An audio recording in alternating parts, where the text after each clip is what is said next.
अस्सलाम वालेकुम दोस्तों, कैसे हो? मुझे उम्मीद है कि आप सब सही हो गए। न्यू अपडेट के साथ मैं आपके सामने फिर हाजिर हो चुके हैं। अगर आप कुवैत में रहते हैं, कुवैत की खबरों से हमेशा के लिए अपडेट आना चाहते हैं, वीडियो को देखते रहिए। वीडियो के अंदर काफ़ी ज़्यादा इंपॉर्टेंट जानकारी मैं आपको देने वाला हूँ। 2023 में नए कायदे कानून जो है वो बनने वाले हैं।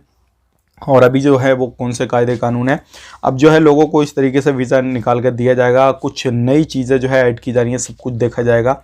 और जो लोग नए काम करते हैं उनके हवाले से भी एक बड़ी खबर जो है वो आ रही है निकल के, और ये काफ़ी ज़्यादा इम्पोर्टेंट आपके लिए हो जाती है। कुवैत में रहते हैं तो भी, कुवैत में जाना चाहते हैं तो भी, और कुवैत में किसी भी तरीके से किसी भी पर्पज़ से आप रहते हैं तो आपके लिए काफ़ी ज़्यादा इंपॉर्टेंट है। 8 नए कानून जो है वो कुवैत के अंदर बन रहे हैं, बड़ी खबर है। तो चलिए फिर बिरंदरी की वीडियो शुरू करते हैं। लेकिन चैनल को आप हमारा पहली बार देख रहे हैं, चैनल को ज़रूर सब्सक्राइब करें और साथ ही साथ बेल आइकन ज़रूर प्रेस कर दें, ताकि हमेशा आपको इसी तरीके से जानकारी टाइम टाइम मिलती रहे और आप हमेशा हमारे साथ में जुड़े रहें।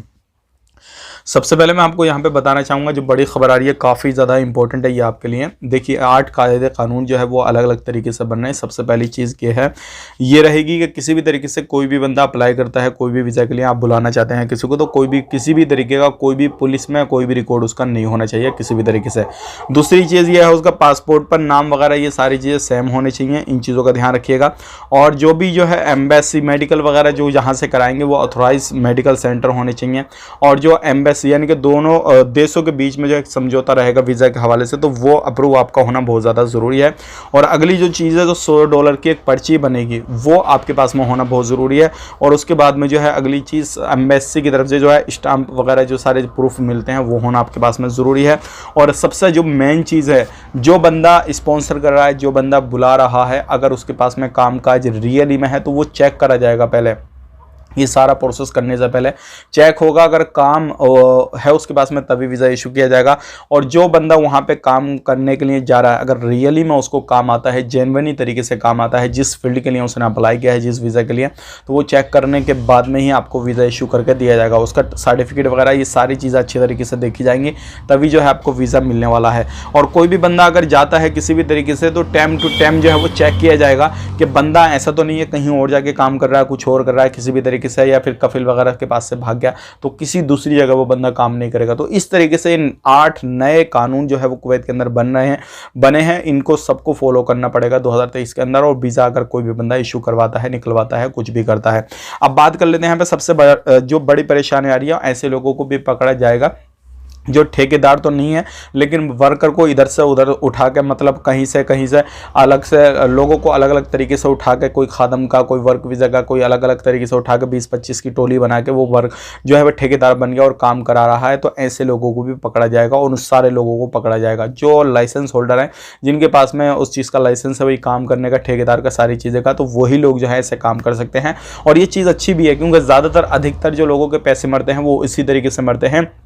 कंपनियां तो होती नहीं है और बिना किसी भी तरीके से किसी भी ठेकेदार के पीछे लोग लग जाते हैं थोड़े लालच के चक्कर में, और फिर वो फुर हो जाता है पैसा कमाने के बाद में। तो इस तरीके से ये सारी चीज़ों को देखा जाएगा। और अब जो है कोई भी बंदा अगर वीज़ा इशू करवाता है, स्पॉन्सर मतलब कोई भी कफिल वगैरह, कंपनी वगैरह, तो वीज़ा इशू करने से पहले भी जो है उसकी तहकीकात वगैरह की जाएगी, इसको वाकई में ज़रूरत है या नहीं है। और कंपनी में भी देखा जाएगा ज़रूरत है या नहीं है, तब ज़रूरत होगी तभी जो है उसका वीज़ा दिया जाएगा। अगर किसी भी बंदे को वीज़ा इशू कराते समय कोई प्रॉब्लम आती है, कुछ भी होता है, तो सबसे पहले जो है उसकी चीज़ें ये देखी जाएंगी कि ये जो डिग्री लगा रहा है, जो डॉक्यूमेंट्स लगा रहा है, कहीं फैंक वगैरह तो नहीं है। क्योंकि ये काफ़ी ज़्यादा इंपॉर्टेंट है, क्योंकि अभी जो है लगभग 7 इंजीनियर की इस तरीके से डिग्रियां चेक की गई हैं। उनकी जो फैंक वो जो थी डिग्रियाँ पाई गई हैं, और जिसमें कि 4 इंडियन लोग भी शामिल हैं। तो इस तरीके का मसला अभी सामने आ रहा है। अब बात कर लेते हैं यहाँ पर अगली खबर की तरफ।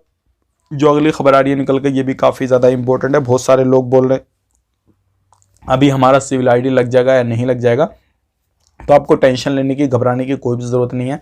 आपका सिविल आईडी बेटेंशन होकर लगेगा, आप अपना सिविल आईडी लगवा सकते हैं, कोई भी मसला नहीं है। वीडियो अच्छा लगा रहा, वीडियो को लाइक कर दें और कमेंट में अपनी राय बताएं आप कहाँ से ये वीडियो देख रहे हैं। और कोई भी चीज़ हमें सलाह या कोई चीज़ अलग से बताना चाहते हैं तो कमेंट कर सकते हैं, उस पर हम वीडियो बनाने की फुल कोशिश करेंगे। कुछ पूछना चाहते हैं, बताना चाहते हैं, तो हर तरीके से आप कमेंट कर सकते हैं, लेकिन थोड़ा गलत सलत मत लिखिएगा, वो देख कर थोड़ा सा बुरा लगता भाई, ठीक है ना। वीडियो अच्छा लगा लाइक करें, शेयर करें। आप अपना ख्याल रखें, अपनी फैमिली वालों का ख्याल रखें। Take care, bye bye.